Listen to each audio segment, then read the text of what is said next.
Hello and welcome back to our channel. If you've been following our videos, you know how much we dive into the profound wisdom of Buddhism to help us navigate life's challenges. Today, we are going to explore a deeply thought-provoking topic that might seem unsettling at first but holds great potential for spiritual growth: how contemplating the suffering of hell can lead to the cultivation of Bodhicitta, or the mind of enlightenment. You might be wondering, why would contemplating hell and suffering bring us closer to compassion and enlightenment? And how could such a seemingly negative concept help us cultivate a loving and selfless heart? Well, in today's video, we are going to uncover these answers through the teachings of Master Yin, a respected Buddhist monk who has greatly influenced many on their spiritual journeys. The goal here is not to dwell in fear or despair, but to use this contemplation as a tool to deepen our understanding of suffering, the consequences of our actions, and the power of compassion. Let's dive in together and explore how thinking about the suffering of hell can help us foster a compassionate and enlightened mind. The teachings of Master Yin focus on guiding us toward the ultimate goal of enlightenment and liberation. His advice on contemplating the suffering of hell might sound daunting, but it's meant to awaken us to the reality of impermanence and the consequences of our actions. By deeply reflecting on the intense suffering that beings in hell endure, we come to understand the urgency of cultivating compassion for all sentient beings, including ourselves. This contemplation is not about becoming fixated on negativity, but about understanding the importance of our actions and the deep significance of alleviating the suffering of others. The deep meaning behind contemplating hell's suffering. Master Yin explains that contemplating the suffering of hell is one of the important methods for cultivating Bodhicitta, the altruistic mind that seeks to help all beings attain liberation. In Buddhist teachings, hell is not just a physical realm, it's a metaphorical state of suffering that all beings may encounter due to negative actions in their lives. When we think about the suffering in hell, we are not just imagining a place of torment, but also recognizing the consequences of harmful actions such as greed, hatred, and ignorance. However, it's important to note that this contemplation is not meant to cause fear or anxiety, but rather to serve as a powerful tool for reflection. By meditating on the excruciating pain that beings experience in hell, we are reminded of the urgency of avoiding negative karma and the need for repentance. Understanding that suffering in hell is a consequence of past negative actions leads to a heightened sense of awareness and responsibility for our present actions. This realization sparks the desire to transform our minds, align with virtuous conduct, and begin the path of liberation. Why is hell's suffering so intense? Master Yin emphasizes that the suffering experienced in hell is unlike any suffering we encounter in the human world. It's an unrelenting, perpetual pain that goes beyond the pain of physical torment. Whether it's the boiling hot flames of one hell or the freezing cold of another, the suffering of hell is endless and intense. What makes it even more unbearable is the fact that beings in hell can never escape their suffering. They are trapped in an eternal cycle without relief. Contemplating the vastness of this suffering forces us to reconsider our actions and their potential consequences. If we have ever engaged in harmful actions, even unintentionally, it is crucial to understand that they can lead to the accumulation of negative karma, which will inevitably bear fruit. The teaching is clear: our actions, words, and thoughts matter greatly. When we understand the enormity of the suffering that follows harmful actions, we are encouraged to practice restraint and cultivate wholesome deeds that can purify our mind and spirit.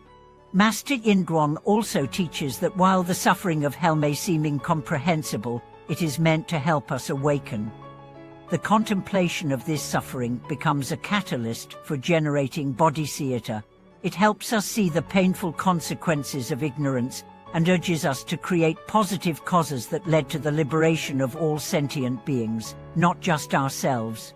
By reflecting on the suffering in hell, we are moved to help others out of the cycle of suffering, making compassion, the driving force behind our spiritual practice. The power of Bodhicitta, awakening compassion through suffering. Master Yin speaks about the power of Bodhicitta in his teachings. Bodhicitta, the enlightened mind, is a state of mind that yearns to relieve the suffering of others and work toward their ultimate liberation. It is a mind that seeks the well-being of all beings, regardless of their background or status. Contemplating hell's suffering may seem like an unusual method for cultivating such a compassionate and enlightened mind, but it works because it encourages us to deeply feel the pain that others endure. This compassionate mind grows not from thinking about our own happiness, but from the understanding that all beings, including ourselves, are caught in the cycle of birth and death, suffering and rebirth.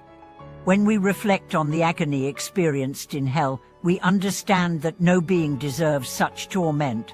This recognition of suffering actually ignites the desire to alleviate it. In this way, contemplating the most extreme suffering leads us to develop a heart of compassion. Master Yin teaches that the more we contemplate the suffering of others, the more our minds open to helping them. This isn't about feeling pity, but rather about developing a deep empathy that motivates us to act and practice in ways that benefit all beings. This is the essence of Bodhicitta, acting selflessly for the benefit of others, transforming suffering into a source of compassion and love. How can we cultivate Bodhicitta in our daily lives? Now that we've explored the theory behind cultivating Bodhicitta through contemplating suffering, let's consider how we can integrate this practice into our daily lives. Master Yin reminds us that cultivating Bodhicitta is not a one-time event, but a gradual process that requires patience, consistency, and self-awareness. One of the simplest ways to develop Bodhicitta is through the practice of kindness and generosity. We don't need to wait for grand moments to show compassion. By offering small acts of kindness, whether it's a smile to a stranger or a helping hand to someone in need, we start to train our minds to think of others' well-being before our own. Additionally, developing an attitude of forgiveness is another important aspect of cultivating Bodhicitta. We are all imperfect, and we often hurt others, whether intentionally or unintentionally. When we forgive others, we also forgive ourselves and free ourselves from the cycle of resentment and anger. Master Yin teaches that the more we forgive, the more we can open our hearts to the suffering of others and act with true compassion. Finally, we must also cultivate mindfulness and awareness in our daily lives. Master Yin emphasizes that mindfulness is key to understanding the nature of suffering and our role in alleviating it. By practicing mindfulness, we can become more aware of the present moment, recognizing when our actions, thoughts, and words may cause harm to ourselves or others. This awareness helps us to consciously choose to act with compassion and love. Conclusion and bringing compassion into action. As we come to the end of today's exploration of Master Yin teachings, let's reflect on the key insights we've gained. Contemplating the suffering of hell is not meant to frighten or depress us. Rather, it serves as a wake-up call. It is a powerful tool that, when used correctly, can guide us to develop compassion, wisdom, and a deep desire to help all sentient beings escape the cycle of suffering.